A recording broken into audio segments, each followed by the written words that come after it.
പ്രീതേ, ഇസ്രയേലിന് iron dome, പിന്നെ ഇപ്പോൾ അമേരിക്കയ്ക്ക് ഗോൾഡൻ ഡോം.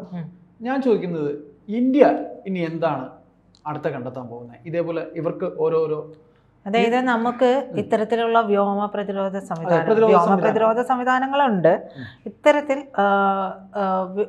ഇത്തരത്തിലുള്ള കണ്ടുപിടുത്തങ്ങൾ, അതായത് അയൺ ഡോമിന് സമാനമായ കാര്യങ്ങൾ നമുക്കും വേണ്ടതല്ലേ എന്ന ചോദ്യം ഇപ്പോൾ നമ്മുടെ രാജ്യത്തെല്ലാം ഉയരുന്നുണ്ട്. കാരണം ഇപ്പോഴാണ് ജനങ്ങൾ ഇതിനെക്കുറിച്ച് അവെയർ ചെയ്യുന്നത്, അല്ലെ, ബോധവാന്മാരാകുന്നത് ഇപ്പോഴാണ്. ഇത്രയും നാളും എന്ത് തിരിച്ചടി, പാകിസ്ഥാൻ ആ ജമ്മു കാശ്മീരിൽ വന്ന് തോണ്ടിയിട്ട് പോവും, നമ്മൾ തിരിച്ചു പോയി ഒന്ന് തോണ്ടും എന്നുള്ളത് മാത്രം അല്ല, ആളുകൾ അത്രേ ചിന്തിക്കുന്നുള്ളൂ. ടിഷ്യും അതിന് ഇവിടെ കിടക്കുന്നത് നമുക്ക് എന്ത് കൊള്ളാനാണ്? നമ്മുടെ മേത്ത് കൊള്ളുന്നില്ല എന്നുള്ളതാണ്. നമ്മുടെ മേത്ത് കൊള്ളുന്നില്ല എന്ന് പറയുമ്പോൾ ഈ ശബരി വനമേഖലയിൽ വരെ ISIയുടെ പതാക ഉയർത്തിയവന്മാരാണ് ഇവിടെ ഉള്ളത്. പക്ഷെ അത് നമ്മുടെ ഇവിടെയുള്ളവരൊക്കെ കണ്ടില്ല കേട്ടില്ല എന്നുള്ള മട്ടിലാണ്. അപ്പോൾ ഇത് അവിടെ നടക്കുന്നത് കൊണ്ട്, അതാണ് ഞാൻ പറഞ്ഞു വന്നത്, ആ ജമ്മുവിലും ആ ഭാഗത്ത് നടക്കുന്നതുകൊണ്ട് ഞങ്ങൾക്ക് ഇങ്ങോട്ടേക്ക് ഒന്നുമില്ല, പ്രശ്നമൊന്നുമില്ല, അത് അവിടെ നടന്നോട്ടെ എന്നുള്ളതാണ്. പക്ഷേ അവിടേക്ക് നമ്മളും പോകാറുണ്ട്, നമുക്കും ഇതൊക്കെ വരാം എന്നുള്ളത് ഈ പെഹൽഗാം അറ്റാക്ക് വന്നപ്പോഴാണ് എല്ലാവർക്കും മനസ്സിലാവുന്നത്. അപ്പോൾ അറ്റാക്ക് വരുമ്പോൾ ഇത് തിരിച്ചടിക്കുന്നില്ലേ എന്നായി എല്ലാവരും. എന്താ ഇത്രയും വൈകുന്നത്, എന്താ തിരിച്ചടിക്കാത്തത് എന്നായിരുന്നു. അപ്പൊ തിരിച്ചടിച്ചു കഴിഞ്ഞപ്പോഴേക്കും അമ്പടാ, ഇത് ഇത്രയും സാധനം നമ്മുടെ കയ്യിലുണ്ടായിരുന്ന എന്നായിരുന്നു. ഇതൊക്കെ കഴിഞ്ഞു. അപ്പൊ ഇന്ത്യക്ക് ഇത്രയും കേപ്പബിലിറ്റി ഉണ്ട്, ഇത്രയും ശേഷിയുണ്ട്, പ്രതിരോധ രംഗത്ത് നമ്മൾ കരുത്തന്മാര് തന്നെയാണ് എന്നൊക്കെ പറഞ്ഞു. ഈ റഫേൽ വാങ്ങിയതിന് വരെ മോദി കേട്ട പഴിക്ക് കുറവൊന്നുമില്ല. നിർമ്മലാ സീതാരാമൻ അതിന് ഫണ്ട് വകയിരുത്തിയപ്പോക്കെ അവരെ വിളിക്കാത്ത ചീത്തയില്ല. ഇവിടുത്തെ സുഡാപ്പികളും കൂടും വിളിച്ചോണ്ടിരിക്കുകയായിരുന്നു. അപ്പൊ ഇതെല്ലാം കഴിഞ്ഞ് കഴിഞ്ഞപ്പോ ഇപ്പൊ എല്ലാവരും ചോദിക്കുന്നത്, അല്ല അവിടെ ഇസ്രായേലിൽ അയൺ ഡോം ഉണ്ട്, ദേ ട്രംപളിയം പറയുന്ന അവിടെ ഗോൾഡൻ ഡോം വരുന്നു, നമുക്കിത് വല്ലതും ഉണ്ടോടെ എന്നുള്ളതായ ചിന്ത. അപ്പൊ അത് സ്വാഭാവികമായിട്ടും ചിന്തിക്കേണ്ടത് തന്നെയാണ്. അത് ചിന്തിക്കുന്നത് എന്താ പറയുക, ഒരു ദേശീയതാബോധത്തിന്റെ ഭാഗമായിട്ട് കൂടിയാണ്. നമ്മൾ പരിഹസിച്ചുകൊണ്ടാണേലും ചിലരൊക്കെ എന്നോട് ചോദിച്ചിട്ടുണ്ട്, എന്നോട് പേഴ്സണലി ചോദിച്ചവരാണ്, നമുക്കിതൊക്കെ ഒന്നും ഉണ്ടാവാനാ, ഇതൊന്നും ഉണ്ടാവില്ലെന്ന്, ഇതൊക്കെ പണ്ട് അടിച്ചു മാറ്റാനാണെന്നേ എന്ന് പറഞ്ഞിട്ടുള്ളത്. പക്ഷെ അതല്ല എന്നുള്ളത് ഈ എന്നോട് ചോദിച്ചവർക്കെല്ലാം ഇതിനകം മറുപടി കിട്ടിക്കഴിഞ്ഞിട്ടുണ്ട്.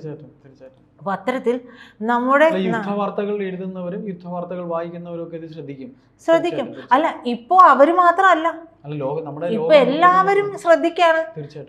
ഇന്ത്യയുടെ നിലപാട് എന്താണെന്ന് എല്ലാവരും ശ്രദ്ധിക്കുന്ന കാര്യമാണ്. അപ്പൊ ഈ അയൺ ഡോം ഗോൾഡൻ ഡോം ഒക്കെ വന്നു കഴിഞ്ഞപ്പോ നമുക്കും ഇത്തരത്തിൽ വേണം.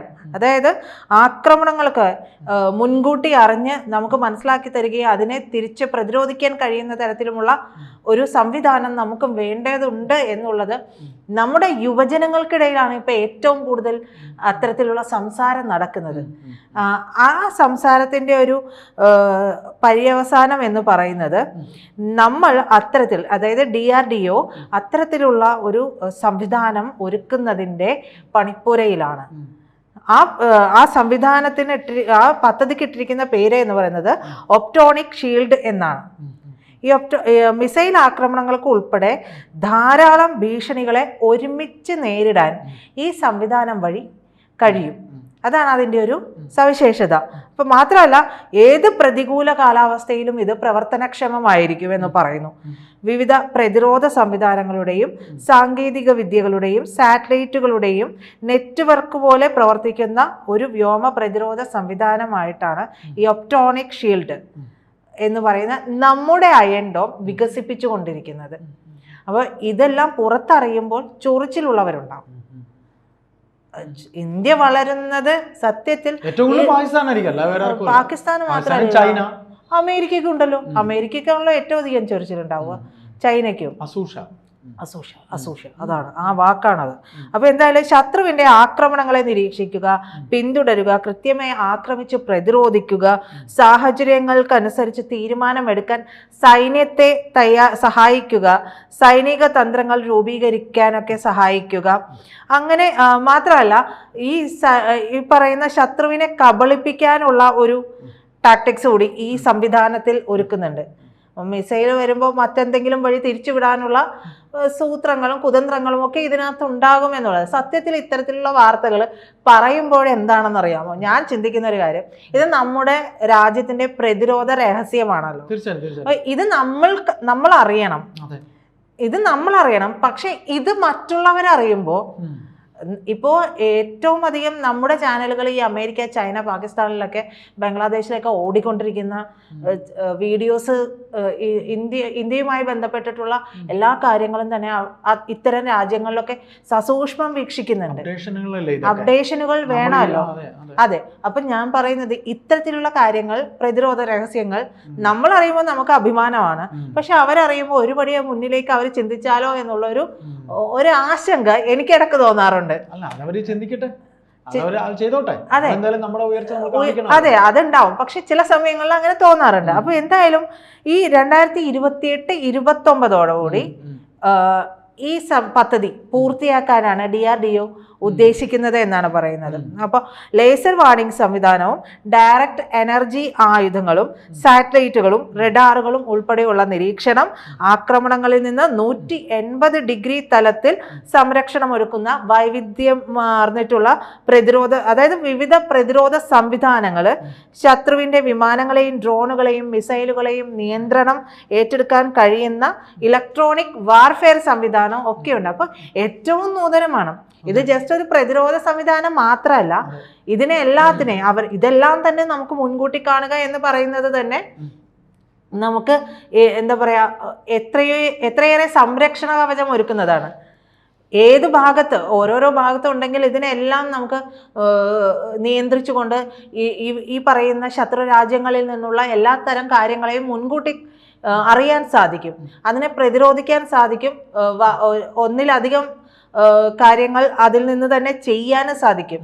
അപ്പോൾ അതെല്ലാം നമ്മളെ സംബന്ധിച്ച് ഏറ്റവും മികവുറ്റതായിരിക്കും. എനിക്ക് തോന്നുന്നത് ഇത് നമ്മൾ സ്ഥാപിച്ചു കഴിയുമ്പോൾ, ഇപ്പൊ ബ്രഹ്മോസിനൊക്കെ വേണ്ടിയിട്ട് ക്യൂ നിൽക്കുന്നുണ്ടല്ലോ, ഇതുപോലെ മറ്റു രാജ്യങ്ങൾ വന്നിട്ട് പ്ലീസ് ഞങ്ങൾക്കും കൂടി തരൂ എന്ന് പറയാനുള്ള സാധ്യത.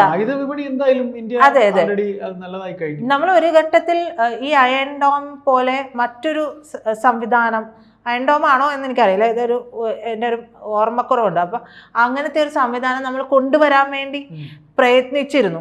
നമ്മളത് അങ്ങനെ ഒരു തീരുമാനം ഇന്ത്യ പോയിരുന്നു. കാരണം നമുക്കും ഇത്തരത്തിലുള്ള ഇതെന്തൊരു വമ്പൻ സംവിധാനമാണ്, ഞാൻ പേര് മറന്നുകൊണ്ടാണ്. അപ്പം ആ ഒരു സംവിധാനം ഇന്ത്യയിലേക്ക് കൊണ്ടുവരാനും നമ്മുടെ ശത്രു രാജ്യങ്ങളിൽ നിന്നുള്ള ഇത്തരത്തിലുള്ള ആക്രമണങ്ങളെയൊക്കെ മുൻകൂട്ടി അറിയാനുമൊക്കെ സംവിധാനം കൊണ്ടുവരാനായിട്ട് തയ്യാറെടുത്തിരുന്നതാണ്.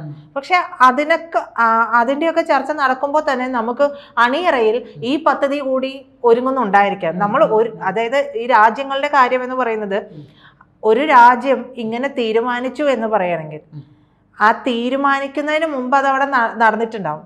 ഇപ്പൊ കഴിഞ്ഞ ദിവസം നമ്മൾ ബ്രഹ്മോസിന്റെ കാര്യം പറഞ്ഞു. പാകിസ്ഥാനിലെ അബദ്ധത്തിൽ ബ്രഹ്മോസ് വീണെന്ന് പറഞ്ഞു. അബദ്ധത്തിൽ വീണതല്ല എന്നുള്ളത് ഇത്തവണ നമ്മൾ ബ്രഹ്മോസ് കൊണ്ട് തിരിച്ചടി കൊടുത്തപ്പോൾ മനസ്സിലായി. അതാണ് പറയുന്നത്, ചില കാര്യങ്ങൾ ചെയ്യുന്നത് വളരെ തന്ത്രപരമായിട്ടായിരിക്കും. അബദ്ധത്തിൽ വീണു, എന്ത് ചെയ്യാൻ പറ്റും? ഒന്നും ചെയ്യാൻ പറ്റില്ല. പക്ഷെ അവരുടെ വ്യോമ പ്രതിരോധ സംവിധാനം എത്രയായിരുന്നു എന്ന് ടെസ്റ്റ് ചെയ്യലായിരുന്നു അന്ന് ഇന്ത്യയുടെ മനസ്സിലുണ്ടായിരുന്ന ബുദ്ധി എന്നുള്ളത് നമുക്കിതെല്ലാം കൂടി വായിക്കുമ്പോൾ കൂട്ടിച്ചേർത്ത് മനസ്സിലാക്കാനും സാധിക്കും. അപ്പൊ എന്തായാലും ഈ ഒപ്റ്റോണിക് ഷീൽഡിന്റെ പ്രവർത്തനങ്ങൾ നിരീക്ഷിക്കാനായിട്ട് ഒരു central command unit, panoramic display, ശത്രുവിന്റെ ആക്രമണം കണ്ടെത്തി അതിനെ നിർണയിച്ച് തിരിച്ചടിക്കാൻ സഹായിക്കുന്ന സംവിധാനം, ബാറ്റിൽ field command and management system എന്നിവയൊക്കെ ഉണ്ടാവും. അപ്പോൾ ഹൈപ്പർസോണിക് മിസൈലുകളെ പോലും നിർവീര്യമാക്കാൻ കഴിയുന്നതാണ് ഈ പറയുന്ന ഒപ്റ്റോണിക് ഷീൽഡ് എന്ന് പറയുന്നത്. അപ്പോൾ അത്തരത്തിലുള്ള ഒരു സൂപ്പർ ഡ്യൂപ്പർ സംവിധാനം നമ്മുടെ രാജ്യം കൂടി കൈവരിക്കുകയാണ്. അത് 2028-2029 പ്രവർത്തന സജ്ജമാകുമെന്ന് തന്നെയാണ് നമ്മൾ കരുതുന്നത്.